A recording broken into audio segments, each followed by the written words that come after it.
Welcome to Life by Design, episode 407.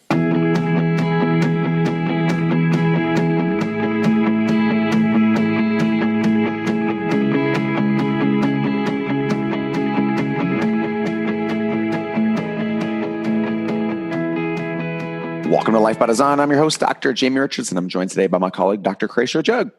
Happy to be here. We are creators of Life by Design with many locations worldwide. Each week on the show, we discuss the principles and the practice of Life by Design. Today, Cracio, we're digging into a research study, RCT, that was published in the Turkish Journal of Urology. As I said in the pre-show, the Turks got it right. And they were talking about women who had recurrent UTIs or upper urinary tract infections, or urinary tract infections, I should say.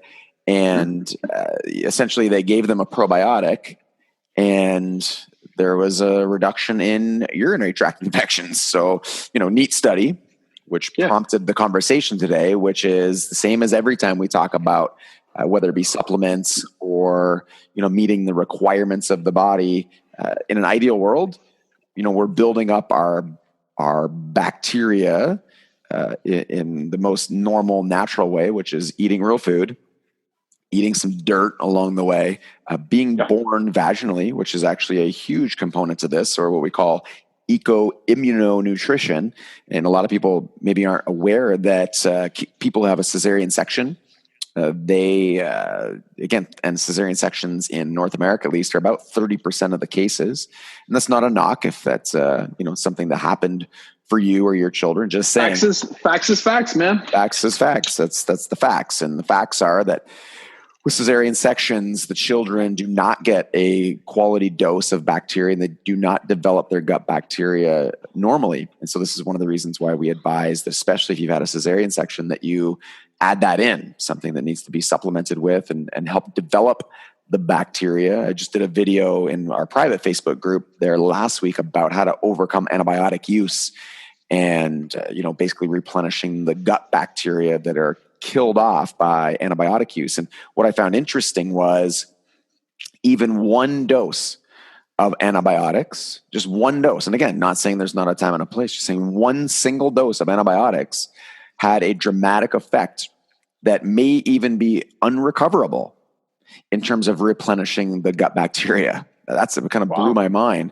And then in another study, it looked at how I believe it was children children born of parents who had used an antibiotic during pregnancy, or of a mom who used an antibiotic during pregnancy, that the effects of the antibiotic were actually transferred to the child. Wow. Right? So it's not just individual, but it's generational. And we've seen this in other areas with some of the epigenetic research. So it's really interesting that the choices that we make today don't just affect us, but there's, emerging evidence that they affect our progeny as well, which makes sense. I mean, obviously it makes sense, but it's nice to have that data to support that. So again, the take home is requirements and strategies. You have a requirement for the development of gut health, which includes certain types and amounts of bacteria, taking antibiotics and other stress, improper sleep, diet, all these other factors would diminish or affect the, spectrum of bacteria that you would have. And that has a huge effect. And not just on digestive function, Cracio, but brain function and immunity as well. Yep. I totally agree. My big thing, and if I could leave my mark on the world with this, with health, is the idea to think in principle, and the importance of philosophy in terms of analyzing and interpreting data, right? Like when I read this, I'm like, okay, this is cool. Here's another sign that, gut or healthy bacteria is really important to the body. Mm-hmm. If you're more medically minded, all the doctors just read, oh, this is a potential treatment for recurring UTIs. I think that's reductionistic. Even if you have recurrent UTIs, you still require healthy bacteria. So if you take a probiotic with recurrent UTIs and it doesn't help your recurrent UTIs, please keep, taking it, because it's a requirement for your body. The part that's challenging is we don't have a standard to measure to say, hey, here's the normal level of healthy bacteria. And we know that you're meeting the standard, so we have no way to know whether you're there or not, which is why the recommendation is Right. to supplement, because it's not there's no evidence anyways that supplementing with probiotics can do you any harm. So you got nothing to lose that way, because that's what the data says. So, I mean, to me, it's kind of a no-brainer, Well, and especially you're talking about the assessment having a standard, which I think is valuable. And there may be some testing that can be done. It's really more about an easily accessible way to measure. And I know that, we're seeing new tests emerge, which is great and more accessible. I know we've talked about using blood glucose as a measurement for fasting, and when to eat, and looking at the body's fuel sources. And I mean, now, that's something that 10 years ago, was really limited to diabetics, let's say, and it was difficult to get. And now, I mean, you can get a glucometer for next to nothing and test your blood glucose in a second. And, a lot of blood tests are more available. So not to say at some point access to some of these standards may not be more easily accessible, but for now we need to rely on the data.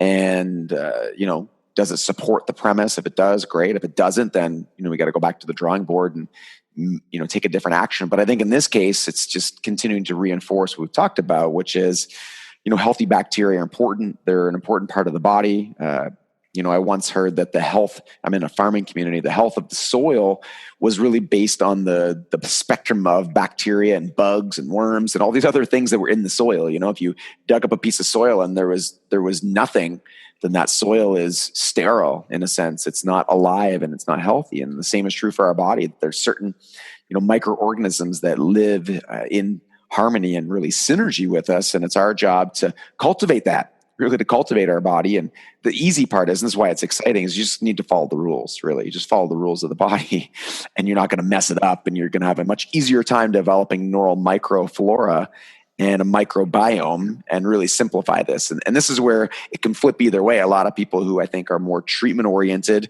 it gets really complicated, right? Because they're looking at, well, I need to do this because I have that problem, or what we call this for that, versus, what does my body need? How do I meet the need and requirement of my body? And sure, if there's a change in my UTIs, great. But if there's not, my body still needs this.